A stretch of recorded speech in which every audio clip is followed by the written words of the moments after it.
जय हिंद मित्रांनो, हल्ली काही दिवसांपासून आपण सोशल मीडियावरती जय भीम आणि जय मीम अशा प्रकारच्या काही पोस्ट पाहत आहोत.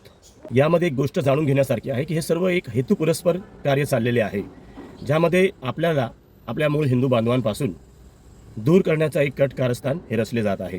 बाबासाहेबांनी इस्लाम का स्वीकारला नाही हे स्वतः बाबासाहेबांनी आपल्या स्वतःच्या शब्दांमध्ये त्यांच्या विविध पुस्तकांमध्ये मांडलेले आहे.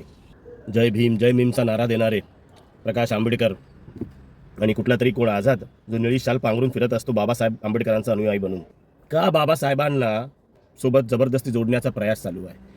त्यामध्ये यांना हेच साध्य करायचं आहे की भारतामधली जी सर्वसमावेशकता आहे, सर्व धर्माची लोक जिथे एकोपाने राहतात, या सर्व धर्माच्या लोकांच्यामध्ये काही ना काहीतरी भांडणं व्हावीत, त्यांच्यामध्ये नेहमी दुरावा राहावा, हाच याचा मागचा खरा उद्देश आहे. आता मागे काही वर्षांपूर्वी जेव्हा अफगाणिस्तानामध्ये याच आतंकवादी मनोवृत्तीच्या लोकांनी वंदनीय सिद्धार्थ गौतम बुद्ध यांच्या प्रतिमा तोडल्या होत्या, तेव्हा मात्र ही सर्व मंडळी मूग गिळून गप्प बसली होती.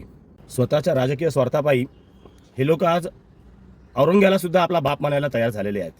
यांच्यासारख्या नेत्यांनी कितीही प्रयत्न केले तरी छत्रपती शिवराय आणि बाबासाहेब आंबेडकर यांना मानणारे भारतातील सर्व लोक हे यांच्या अपप्रचाराला बळी नक्कीच पडणार नाही. मित्रांनो, जर देश टिकला तर संस्कृती टिकेल, संस्कृती टिकली तर धर्म हे सर्व अबाधित राहील. याचा अजिबात विसर पडता कामा नये. जय हिंद, जय श्रीराम, जय भीम, जय महाराष्ट्र.